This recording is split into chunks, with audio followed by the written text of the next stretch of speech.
Hello again, everybody. Welcome to another episode of the AMA podcast. My name is Matt Ruddick, your host, as always.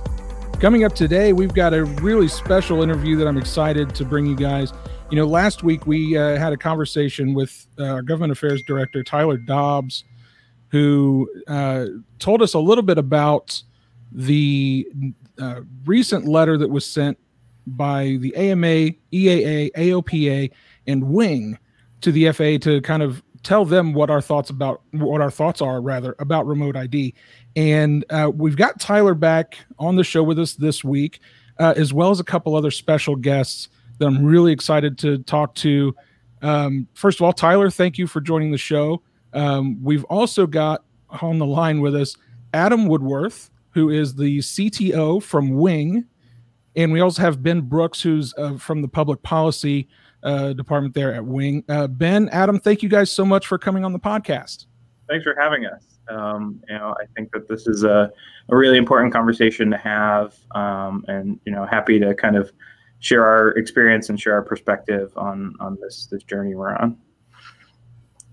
Yeah, absolutely. You know, there's a lot of questions, and we've gotten a lot of feedback over the last week. We talked, pretty in depth last week about what from the AMA's perspective, how the importance of that letter that was written up and sent was. And I wanted to bring you guys on to kind of get a sense from your guys' perspective, because you have a different, perspective, although I think we share a lot of similarities. And I'm excited to kind of get your message out about what that means from your guys' world. But first, before we get to that, I wanted to see if you guys could give us a little perspective for those that might be unfamiliar with Wing. Can you talk a little bit about what this company is, what your guys' mission is, and how it relates to the world of model aviation? Sure. And I would probably add as a start to this, I'm also an AMA lifetime member. So I've been involved in the modeling community, since probably before I can remember. So model aviation plays a big part in my personal life and my professional life. So Wing at the core, we're an aviation company that's focused on enabling delivery of goods with drones. And so Wing has existed as part of kind of the Alphabet family of companies since around 2012, when we started out as a project within Alphabet's kind of R&D unit called X. We've worked to kind of mature the technology, to mature the operational use cases, and to bring drone delivery to reality. And so about 2 years ago, Alphabet created us as our own standalone company. So we became Wing. And since then, we've been operating delivery services with aircraft on 3 different continents. So we have a delivery service in 2 cities in Australia. We have a delivery service running in Helsinki, Finland, and we have a service running in Christiansburg, Virginia. And throughout all of that, our kind of overarching goal has been, to make delivery safer, faster, more accessible, and generally more sustainable than it is, by driving packages around on the road, by leveraging the technology of autonomous flying aircraft. We partner with a range of kind of local businesses to deliver food and pharmaceuticals and household goods. And the kind of the ideal kind of scenario for us is, if you have an immediate need for pretty much anything, whether it's toilet paper or toothpaste or Advil or a package you just ordered, we'll develop a system that brings that to you with an airplane almost instantaneously. Right now, in these 3 regions we're operating, we're doing commercial delivery, so the exchange of money for goods beyond line of sight, over kind of people and structures and kind of real delivery operations day in, day out. So I think at this point we've done in the tens of thousands of commercial deliveries. And that's backed up by hundreds of thousands of test flights that we do at our facilities and across the world. So Wing sits at this intersection of this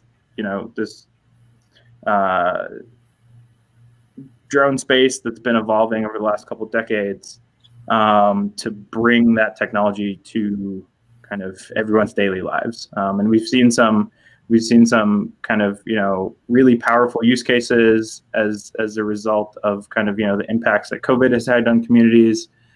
We've seen people ordering goods that they otherwise would have to go leave their house to go to a store to go get. And we're starting to see the kind of realities of this whole industry take off. And so that's the kind of core business side of it.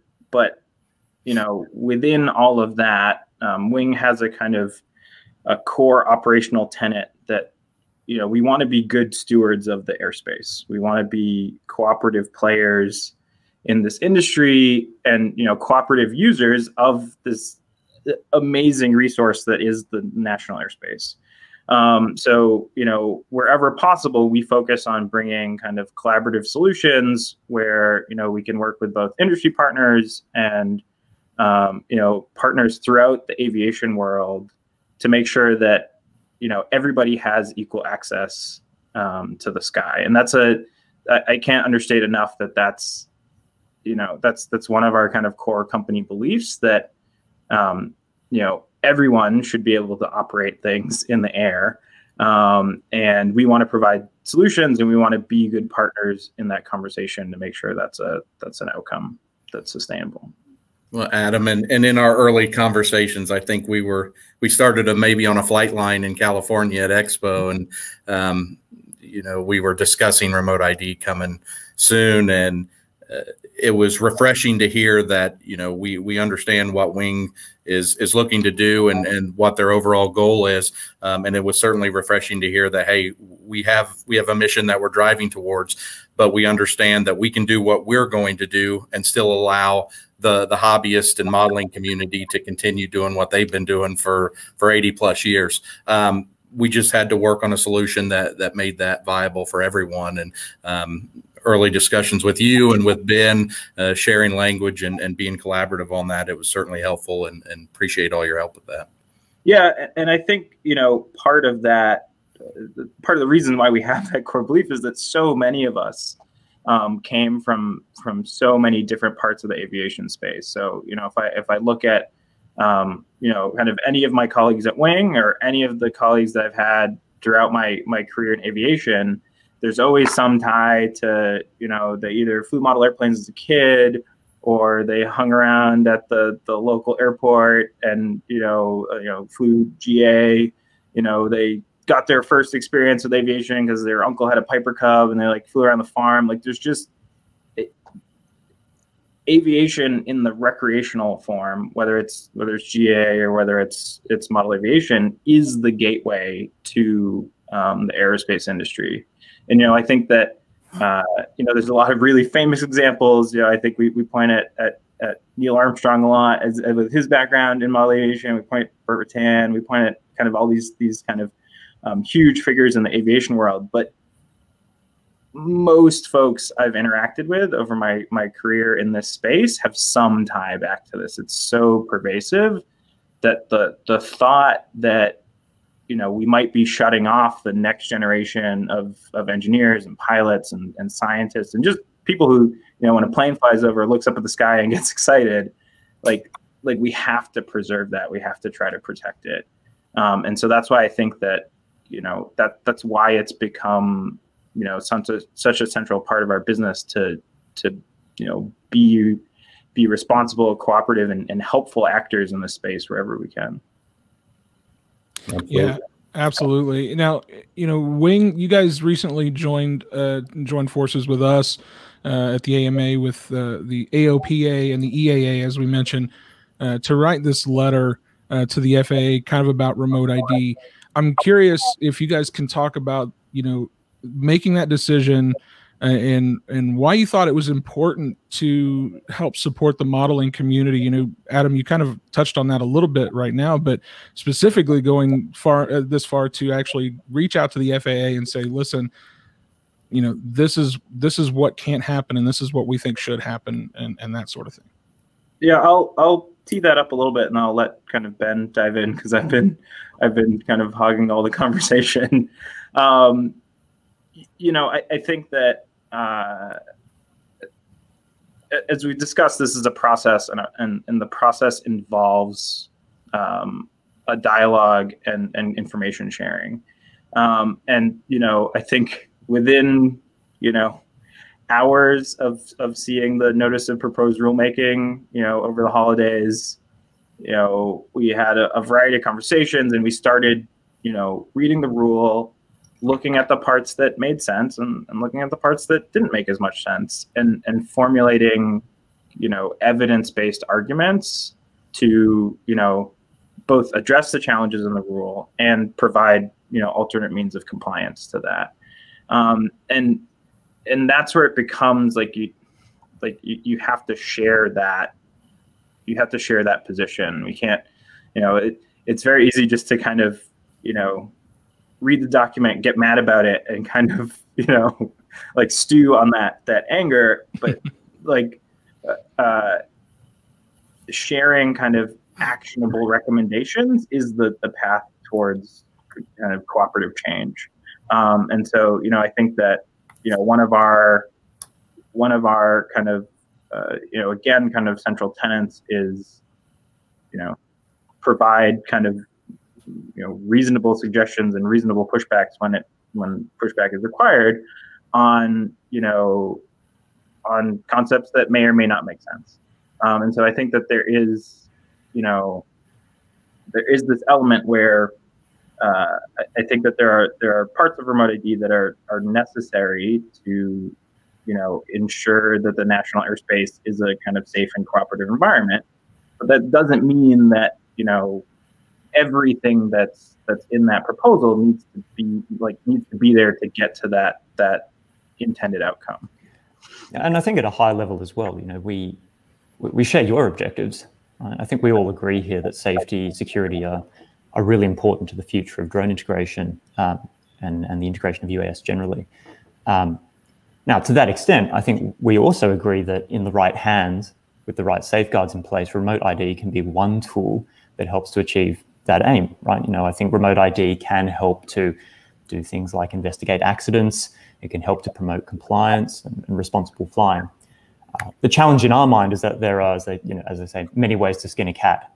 And the rule as it was drafted could have made life very difficult for modelers. More importantly, we didn't want to be naysayers. And like the AMA, we want to show that there is a better way. And we think there is a better way. We think there's an alternative. We've shown it in practice. We've demonstrated it in the real world. And we would like to see some of that acknowledged by the FAA and other authorities in the final rule. Are there some, some ideas that you guys have come up with that, have you, kind of formulated in your mind what some of those better ways could look like? Yeah, there's a few examples.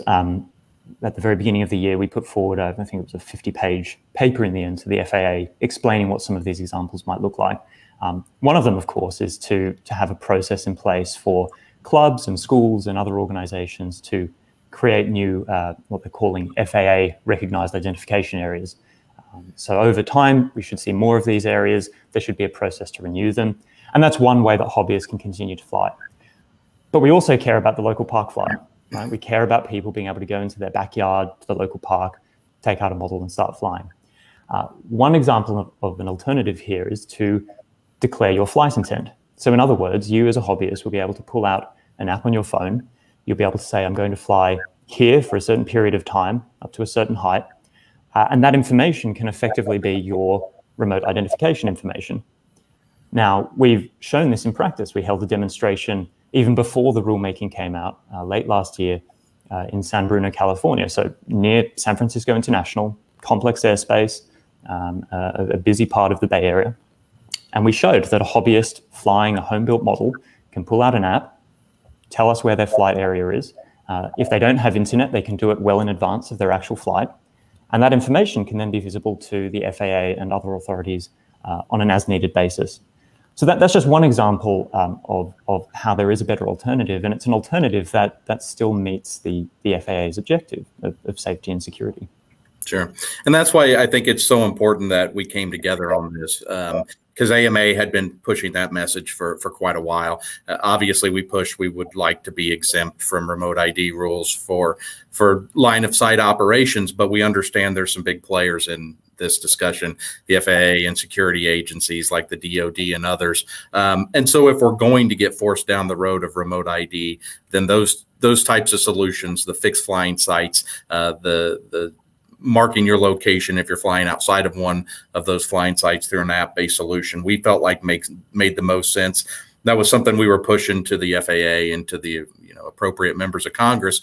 But when we got the support of an organization like Wing, then we can show that, hey, not only is this a solution, it can be done. Here's some others from the industry who says it can be done, and standing united on it really, put some force behind that proposal. So. No, absolutely. And I think what AMA members should be confident that this isn't just words on a page. We're not just having discussions, that industry is trying to demonstrate a lot of this in practice. There's a standard actually from ASTM International. Exactly. So we have a technical standard already that tells us how we could implement something like this today. And so there's a lot of work behind the scenes to help validate this in the real world.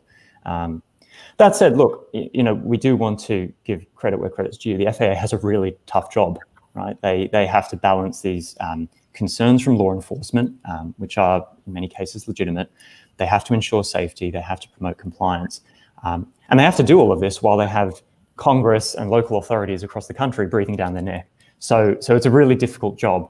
And we acknowledge that and we respect that. And I think as we've seen with some of our work, Tyler, we're trying to find a path forward that satisfies everyone and ticks their boxes while continuing to keep the airspace open to all. Agreed. Yeah, and one of the things that we've really leaned in on over the past half decade of this project is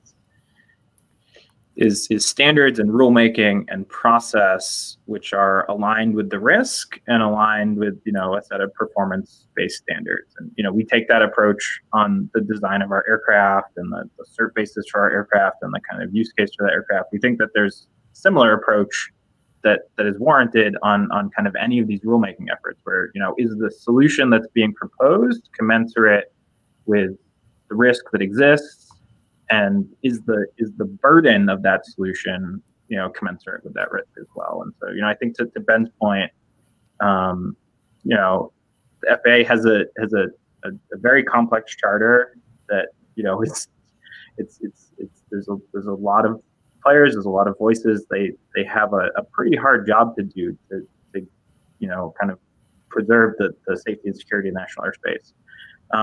But at the end of the day, I think it's about, are there ways to meet the intent of the rule?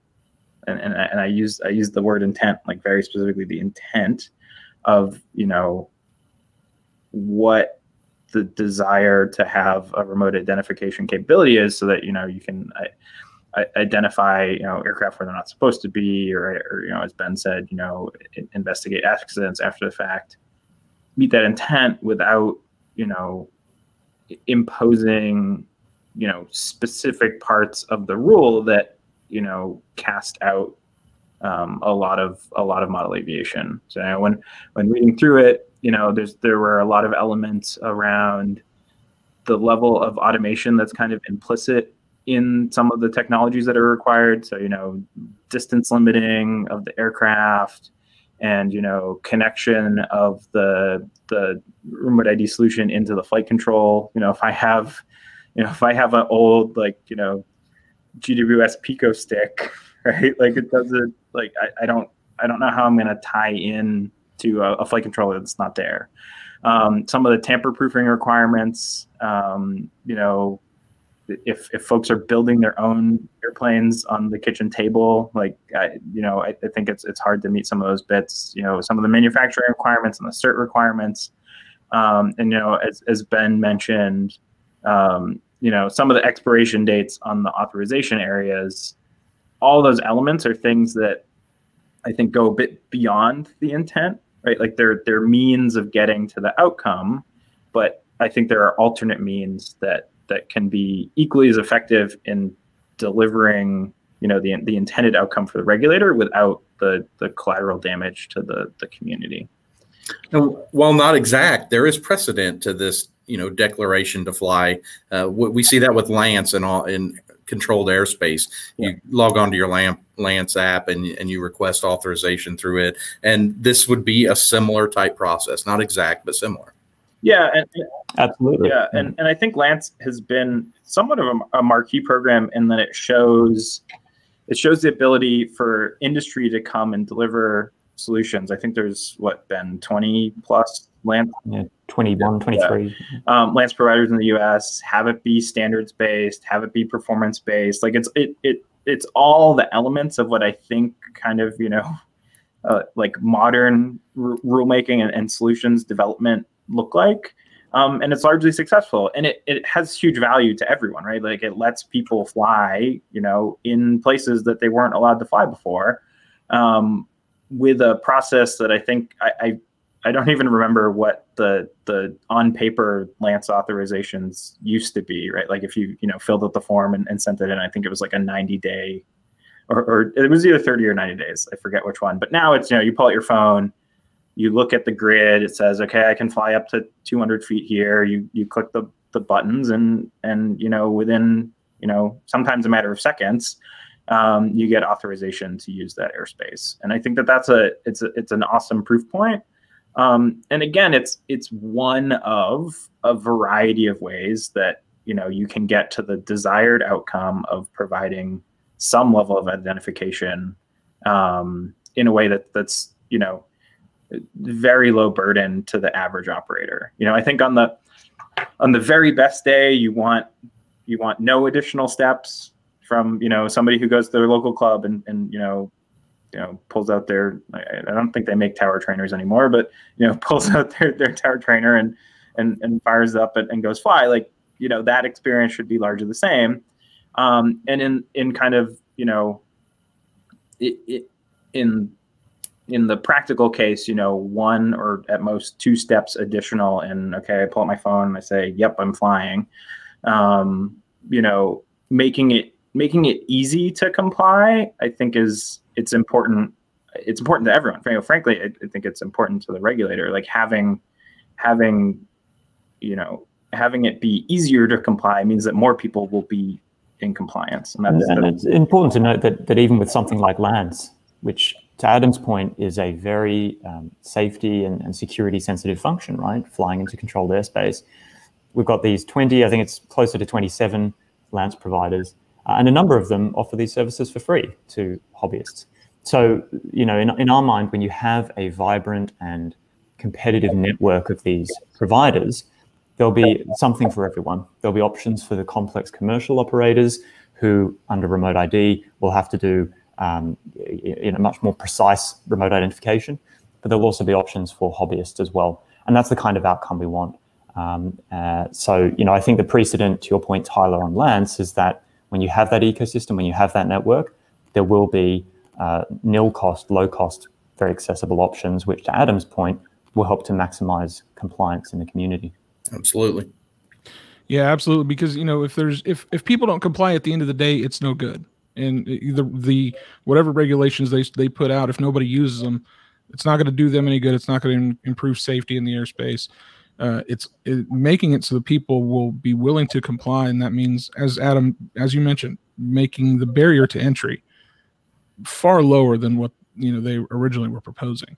You bringing up the Lance idea is in my opinion is a perfect analogy. I've used Lance in the past. It seems like that would be the perfect way to do this because it's simple, it's easy, it's no cost to the end user. It seems like a no-brainer in my opinion, but that's That's why I host a podcast and not do all that other stuff. Yeah, and again, I think that it's it's a complex challenge, and complex challenges rarely have simple answers associated with them. But I think when you provide a variety of means of compliance, it always makes the problem a little easier to digest. And so I think that our comments that we put out back in March, that Ben wrote a pretty epic novel there. Our comments in March highlight a lot of these pieces. I would encourage anybody who's listening to this to go to Federal Register and pull those up. I think it lays out a lot of the kind of benefits, challenges, the complex space that this is. It's a long read, but I think it's a useful read. And in this letter that we joined you all with, highlighting the challenges and proposing solutions. I think that's always the best way to approach these things. I look at I look at the response from the community on the NPRM during the comment period, and I think it was close to 60,000 comments. I went in, I read a lot of them. I definitely didn't read 60,000, but a lot of it was describing the real challenges that this proposed rule has on the individual and on everyone's story. It's those stories that are so powerful, and sharing that experience is so powerful. I look at a lot of my colleagues and I think about what if the scenario where we rewind the clock 30 years and none of us had the experiences we had with model aviation. I think this would be a very different looking industry. I look at a lot of the technology that we've built kind of this industry around. Small brushless motors, lithium polymer batteries, chip scale IMUs. All these pieces have been fueled in large by a very vibrant hobbyist community. And for me, to look at myself in the mirror at the end of the day, I need to be able to say I've done as much as I can, and Wing collectively has done as much as we can to try to fight for this community that's helped so many. Yeah, I agree. And as in terms of AMA and our membership, obviously, as I mentioned, we want an exemption. We feel that the history of the modeling community has shown that we can operate safely. We understand that we're flying in a different world today than we are years ago, and that remote ID is going to be part of our future, just simply from security agencies and the FAA and even Congress have stated that remote ID is something that needs to move forward. So we wanted, like you mentioned, we wanted various options. If you're not buying an aircraft that this is already put in at the manufacturer's level, then have that option of an app-based solution. We understand we have a number of members who don't use computers, don't use cell phones. So we wanted that other option of, okay, then we're going to have the exempt flying sites around the country. So while it may not be perfect for everyone, we understand that. We do want to work to give as many of the best possible options that we can. And we feel like this was a good place to land. And this is to Adam's earlier point, it's really important that these authorities, and I'm not just talking about FAA, we're talking about other federal and state and local police departments as well, understand the lived experience of people in the modeling community. You can see if you read the rulemaking as it came out almost a year ago, there are assumptions in there about what a model aircraft looks like, what the typical modeler does. And those assumptions aren't entirely sound. So I think what has been very useful, certainly over the past year, but we'll need to continue doing in the future, is telling that story and explaining that this isn't a one-size-fits-all community. There is a diversity there. The rules need to account for that, and to make sure that, to your point, Tyler, that when push comes to shove and a final rulemaking comes out, that there are options that support everyone and help everyone to get into the airspace. So I guess the question at this point then is, what are some of the next steps? We know that the FAA is talking about wanting to have something out by the end of the year. Tyler and I have talked at length, I think, about, whether or not we feel like that's realistic and what we should expect there. But, what are our next steps as far as, the group that you guys have kind of formed along with EAA and AOPA? Do you guys have anything planned in the near future to, kind of keep pushing this along? One of the challenges, of course, is that with the rulemaking, on the time frame that it is, the time is of the essence, as the lawyers like to say. We've been continuing to meet with as many stakeholders as we can in DC and elsewhere to talk about remote ID and to talk about some of these alternatives. We're continuing to obviously work to ensure that some of these standards that incorporate these options and these alternatives are adopted by regulators and by industry. And so we're continuing to work there. I think that the question will really be when the final rule comes out, what does it look like? That's the $1 million question. And the response after that will very much depend. But I'd certainly come back to the point I made before, which is regardless of what happens with this final rule, it's going to be critically important that the model aviation community continues to tell that story. I think, to some extent, the community, the industry as a whole, was perhaps caught off guard by some of the content in this rule. And I think we can help to avoid that in the future by ensuring that all of the stakeholders in this space really understand what the community means to everyday people, but also what it looks like, what these aircraft look like, what these operations look like. So that will be important going forward as well. Yeah, and I think, having a group like you guys where, not only Adam, but I know you guys have a lot of other folks on your team that are, lifelong modelers and are really passionate about this topic. Having you guys on board and kind of helping to fight that fight, I think, is going to be really important moving forward. I'm sure, Tyler, you probably feel very similarly about that. We do. And, this letter obviously will share that with the appropriate members of Congress. As you and I have talked, Matt, AMA's had numerous meetings, too many to count, with those members, and we'll continue to do so all the way up until that rule comes out. And probably even afterwards, we'll have to wait and see what's in it. But it's as Ben and Adam mentioned, it's just crucial that we all collaborate within the industry and we let our officials know how and what will be impacted by these rules as written. And so that's what we've been doing, and that's what we'll continue to do. Yeah, I keep coming back to, I look at my own story. I look at, I look at the opportunities that model aviation provided me throughout, my childhood, throughout, my college years, throughout my professional years, the friendships I've built. I was lamenting. Meat Fair in New York was this weekend. It's the first time in a while I haven't been able to go. And there's folks that I see that I've seen, since I was a little kid. That these friendships, these connections, these stories they truly last a lifetime. It's not hyperbole. And the thought that, I have a 3-year-old daughter now, and she's the sort of person that when an airplane flies over, she looks up at it and points at it and gets excited.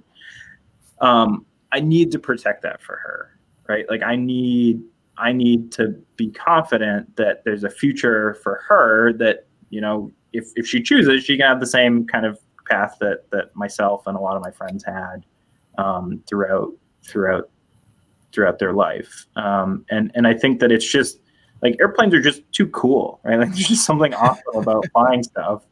And like, we're talking about, in most cases we're talking about, flying chunks of foam. Like it's too special to lose. It's truly a cause worth fighting for. And my kind of, my internal pledge is I will fight for it as long as I can on every front that I possibly can, to assure that, it's something that's preserved, not just preserved, but encouraged, right? Like, having more kids involved in model aviation, having more careers that that lead to, you know, the next generation of pilots and engineers is something I'm personally super passionate about. So, you know, my message to the community is like, I'm here to advocate and fight for this. I think there's a lot of voices that are here to advocate and fight for this. So, like, you know, don't lose hope. Like, keep telling the story, keep engaging, because, you know, when you lay it out on the table, it's really hard for anyone to look at and be like, yeah, no, this isn't. We can write this off. This isn't like it's okay that, you know, this community gets hurt. It's so special that it's worth protecting. Exactly. Yep, absolutely. Well, guys, if folks want to learn more about Wing, where can they go to learn more about your company? So wing.com is the website for Wing. We hopefully, you know, we're operating in a bunch of places around the world. If you happen to live in any of those places, you can come see airplanes fly around. But, you know, I think that we'll continue to try to engage the community more directly over the coming months and years. And, you know, I think a lot of folks in the model aviation world, you know, reach out to me directly if you want to talk about airplanes. I'll gladly talk about airplanes for a couple hours. But, you know, I think that I want this to be the beginning of a long conversation. That, you know, everybody comes out on the other side more educated and happier, and it's a kind of better world. So we'd also encourage, you know, there's on our YouTube page, there are some great examples of what our operation looks like in practice. It can be hard to visualize sometimes. And we'd also encourage everyone to take a look at our careers page as well. You know, particularly over the coming years, there's going to be huge demand for people who understand the space, understand what the industry needs, how it needs to interact with other stakeholders in the airspace. And there's all sorts of work, technical and otherwise. So take a look out there as well. And to Adam's earlier point, you know, we'd certainly encourage everyone to read these rulemakings as they come out and read what is being said in response. I think they'll come away certainly understanding the complexity of some of these proposed rules and documents, but they'll also understand what is being said in the space and how they can best contribute to that conversation. Good point. Absolutely. Well, Adam, Ben, thank you. I can't thank you guys enough, not just for coming on the podcast, but for all that you guys and the rest of Wing are doing to help support the hobby. It does not go unnoticed, certainly. And I'm really excited about where we go from here. I think, you know, the future really does look bright to me when we all come together like we're doing right now and fighting this as one community. We've been talking about that, you know, internally for the last couple of months. You know, we are one community, and doing this kind of thing, it really shows that we are one community. So thank you guys so much for all that you're doing. Well, I thank you all for continuing to fight on behalf of the hobbyists. You know, I think that you know, everybody's doing the best they can, and you know, I'm personally thankful for it, and I think the community is too. So, thanks for having us. Thanks for listening to me ramble for probably too long. But you know, until next time. Yeah, look forward to talking soon.